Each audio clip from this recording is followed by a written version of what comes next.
Hello students हम discuss कर रहे थे टॉपिक ट्रांसपोर्टेशन। हमने ट्रांसपोर्टेशन इन प्लांट्स वाला टॉपिक कंप्लीट कर लिया था। अब हम डिस्कस करेंगे ट्रांसपोर्टेशन इन ह्यूमन बीइंग्स। तो क्योंकि बेटा ह्यूमन बीइंग्स में भी CO2, oxygen, digested food, hormones, excretory products, उन सबको लॉन्ग डिस्टेंस ट्रांसपोर्ट सिस्टम के थ्रू ट्रांसपोर्ट कराना पड़ता है। मतलब वो हमें रिसीव कहीं होंगे और उनको जाना कहीं और होगा, राइट। सो मटेरियल्स को जनरली हमें from one point two another point पहुंचाना होता है। और वो क्यों पहुंचते हैं? Because of the pressure differences.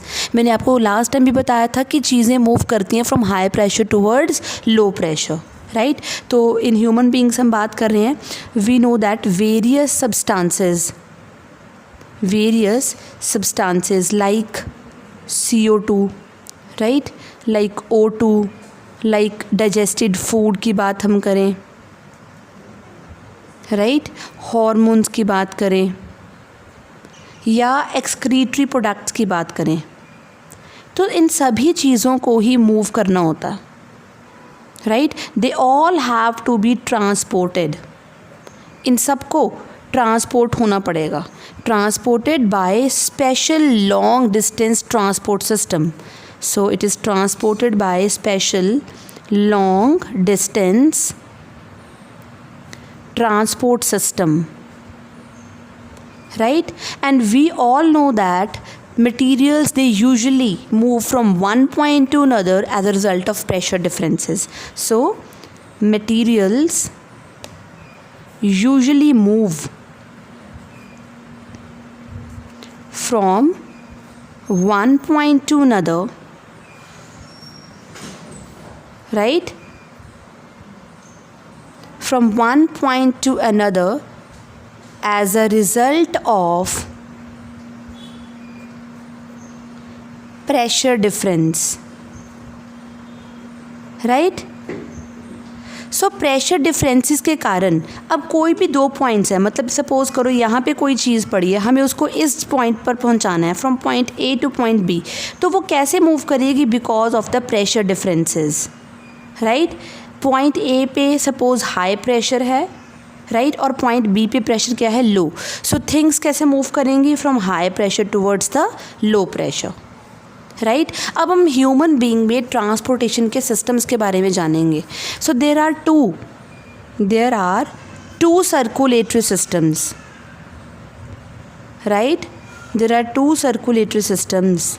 कौन कौन से बेटा? One is the blood vascular system, right, और सेकंड होता है हमारे पास lymphatic system. So blood vascular system and second one is the lymphatic system, right, lymphatic system.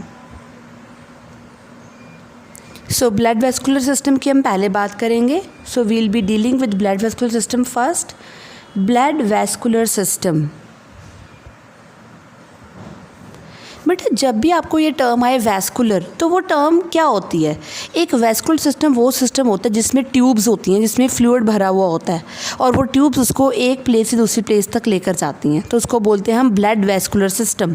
So blood vascular system क्या चीज़ है? A vascular system is that which has tubes full of fluid, right, to be transported from one place to another.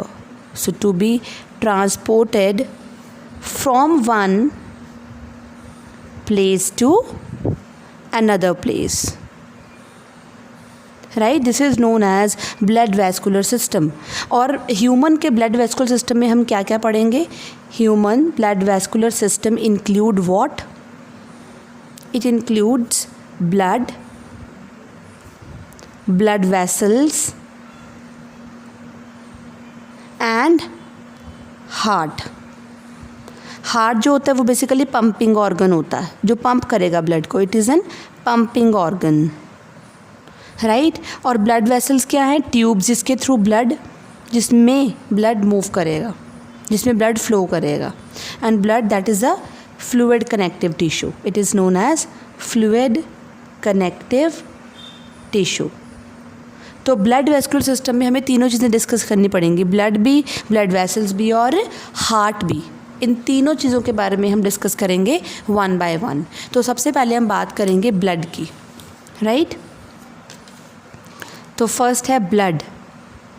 Blood बेटा motile होता है, move कर सकता है ना, so it is mobile. Liquid होता है ना, red colour, so it is reddish coloured. It is mobile, it is reddish coloured liquid, right. Fluid होता है जो सर्कुलेट करता है हमारे ब्लड वेसल्स में, कलर्ड लिक्विड दैट सर्कुलेट्स।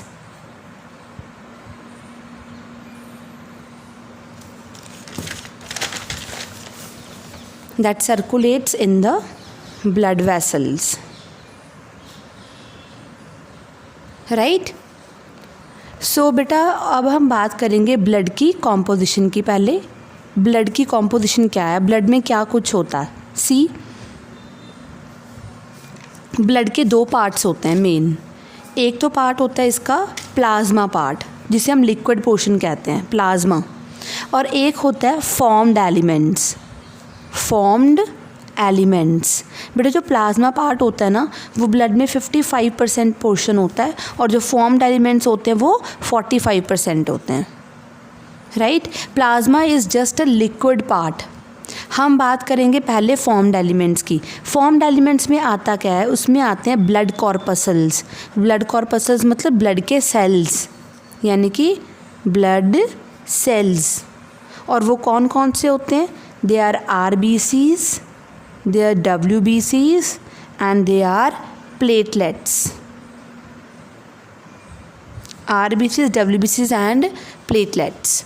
तो हम इनको अब एक एक करके डिस्कस करेंगे। पहले हम बात करेंगे RBCs की। तो बेटा पहले हम इन दोनों पोर्शंस में से एक पोर्शन डिस्कस कर रहे हैं, कौन सा, फॉर्म्ड एलिमेंट्स का। फॉर्म्ड एलिमेंट्स में हम कौन से डिस्कस कर रहे हैं, RBCs। बेटा RBCs का अनदर नेम क्या होता है, एरिथ्रोसाइट्स। याद रखो, erythro word is always for red colour and cyte word is for the cell. So they are erythrocyte, they are the most abundant, सबसे ज़्यादा अमाउंट में यही होते हैं। और अगर मैं इनकी शेप की बात करूँ तो जो इनकी शेप होती है that is biconcave and circular in shape. और इनकी जो शेप होती है इनको हेल्प करती है नैरो कैपिलरीज में से पास कराने के लिए, राइट। और इनमें बेटा जो RBCs होते हैं इनमें न्यूक्लियस नहीं होता, so nucleus is absent. So मैं ये भी कह सकती हूँ they are enucleated. Enucleated means nucleus is absent, and they are red in color. They are red because of the presence of the pigment hemoglobin, right? So they are red due to the presence of hemoglobin pigment, right? Haemoglobin को हम क्या बोलते हैं, HB बोल देते हैं, HB short form में, right.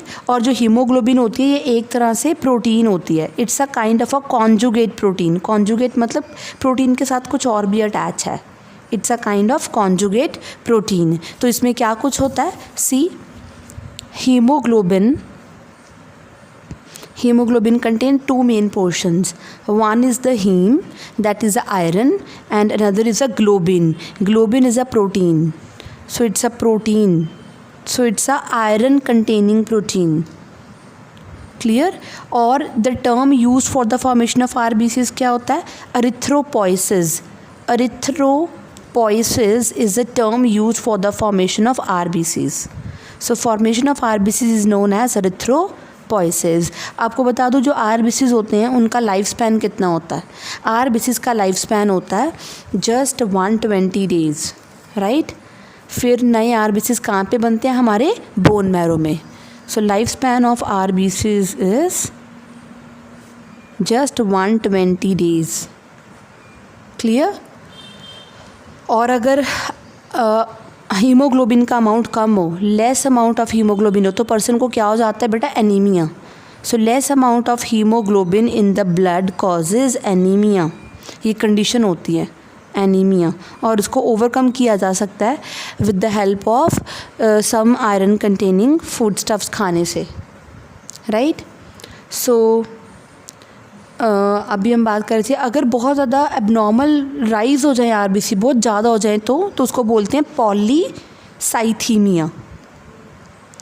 Polycythaemia is a term use for the abnormal rise in number of RBCs. So abnormal rise in number of RBCs is known as polycythemia.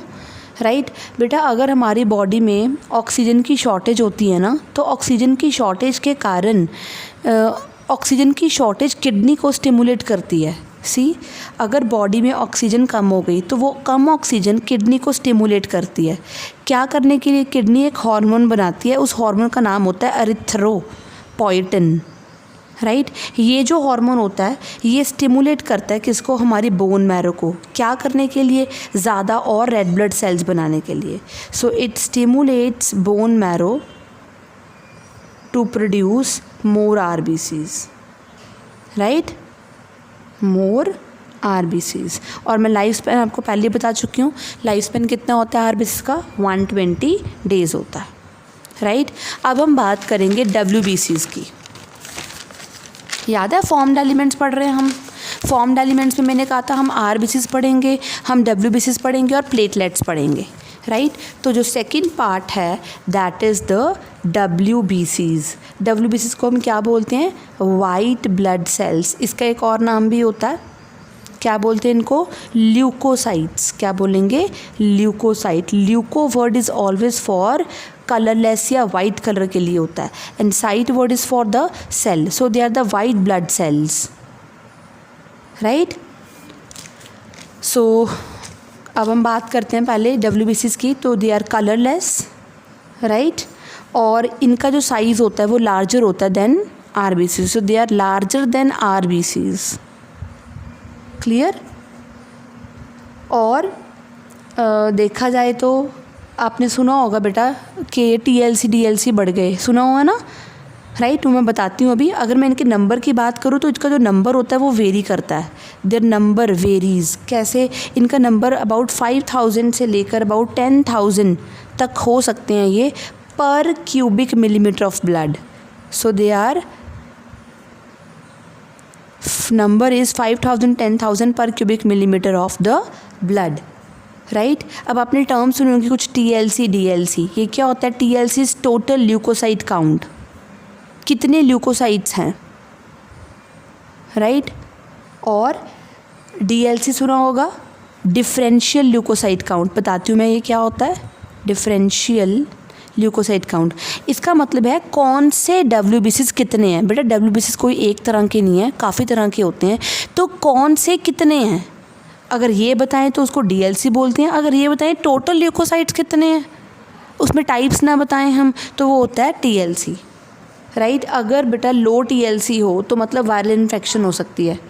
Right, indication होता है malaria का, typhoid का, TB का. अगर TLC बढ़ी हुई हो तो बैक्टीरियल इन्फेक्शन होती है. राइट, अगर एबनॉर्मल राइज हो जाए, बहुत ज़्यादा राइज हो जाए टीएलसी, एबनॉर्मल राइज अगर हो जाए टीएलसी का, तो इसका मतलब होता है leukaemia, that is a blood cancer. Right, तो नॉर्मली इसका नंबर कितना होता है? 5000 और 10,000. लेकिन अगर इसका नंबर 60,000 80,000 हो गया तो means it indicates leukaemia. Right, so डब्ल्यूबीसीज की हम बात कर रहे थे. सो अगर मैं इनकी शेप की बात करूँ, इनकी शेप अलग होती है. दे आर राउंडेड भी हो सकते हैं, दे आर इरेगुलर भी शेप में हो सकते हैं. बेटा कि ये ऐसी शेप्स क्यों हैं इसकी इतनी सारी? बिकॉज क्योंकि ल्यूकोसाइट्स कौन सा एक तरह के हैं, कई तरह के हैं. राइट, अगर मैं इनके लाइफ स्पैन की बात करूँ, इनका लाइफ स्पैन भी अलग अलग है. क्योंकि टीएलसी कोई एक तरह के नहीं, सॉरी, क्योंकि ल्यूकोसाइट्स कोई एक तरह की नहीं है, कई तरह के हैं. तो इनका लाइफ स्पैन कितना होता है? फ्रॉम फ्यू डेज और मंथ्स और इवन ईयर्स भी हो सकता है. राइट, अब हम बात करेंगे ल्यूकोसाइट्स की टाइप्स की. Types of leukocytes. Right, types of leukocytes. तो वो दो तरह के होते हैं. एक होते हैं ग्रैन्युलोसाइट्स और एक होते हैं ए ग्रैनुलोसाइट्स. ए ग्रैन्युलोसाइट्स. तो जिनके जो ल्यूकोसाइट्स के साइटोप्लाज्म में ग्रेन्यूल्स होंगे, ये देखो जिसमें बना रही हूँ ग्रेन्यूल्स, ये तो न्यूक्लियस बनाया मैंने, राइट, ये तो मैंने न्यूक्लियस बनाया है। ये जो अगर बीच में इनके साइटोप्लाज्म में ग्रेन्यूल्स होंगे तो उनको हम बोलते हैं ग्रैन्युलोसाइट्स। तो ये कौन से हैं? ग्रैन्युलोसाइट्स, ये रहे बीच में ग्रेन्यूल्स। लेकिन अगर इनके साइटोप्लाज्म में कोई ग्रेन्यूल्स नहीं होंगे तो उनको हम क्या बोलते हैं बेटा? उनको हम बोलते हैं एग्रैनुलोसाइट्स, राइट। अब इनकी एग्जांपल्स कौन सी है ग्रैन्युलोसाइट्स की? जैसे बेसोफिल्स और इओसिनोफिल्स और न्यूट्रोफिल्स, ये 3 तरह के, यानी कि ल्यूकोसाइट्स पहले 2 तरह के थे, ग्रैनुलोसाइट्स और एग्रैनुलोसाइट्स, और ग्रैनुलोसाइट्स आगे 3 तरह के हैं, बेसोफिल्स, इओसिनोफिल्स एंड न्यूट्रोफिल्स। और एग्रैनुलोसाइट्स आगे 2 तरह के होते हैं। कौन से? एक होते हैं लिम्फोसाइट्स, राइट, और एक होते हैं मोनोसाइट्स। लिम्फोसाइट्स एंड मोनोसाइट्स, इनमें से सबसे बड़े जो होते हैं वो कौन से होते हैं? Monocytes. They are the largest of all, right. Third type के जो सेल्स हैं उनका नाम है थ्रोम्बोसाइट्स, थ्रोम्बोसाइट्स, और इन्हीं को हम क्या बोलते हैं? और ब्लड प्लेटलेट्स भी बोलते हैं। क्या बोलते हैं? Blood platelets, right. और इनका मेन काम क्या होता है? They prevent blood loss, they prevent blood loss, ये ब्लड को क्लॉट कराने में हेल्प करते हैं। इनका नंबर आरबीसी से कम होता है लेकिन डब्ल्यूबीसी से ज़्यादा होता है। तो इनका नंबर कितना होता है? अबाउट 2.5 लाख पर cubic millimetre of blood, right. इनका नंबर जो है वो आरबीसी से कम पर डब्ल्यूबीसी से ज़्यादा होता है, क्लियर। और इनकी अगर मैं कलर बताऊं तो ये भी कैसे होते हैं? कलरलेस होते हैं, राइट। और इनका अगर मैं लाइफ स्पैन बताऊं, इनका लाइफ स्पैन जस्ट कितना होता है? लाइफ स्पैन होता है इनका जस्ट अ वीक, बस 1 हफ्ते का लाइफ स्पैन होता है इनका, राइट। और इनमें कोई न्यूक्लियस नहीं होता, they don't have nucleus, they do not have any nucleus and their work is they help in blood clotting, right, they help in blood clotting। तो बेटा इसी के साथ हमने फॉर्म्ड एलिमेंट्स कंप्लीट कर लिए। ये देखो,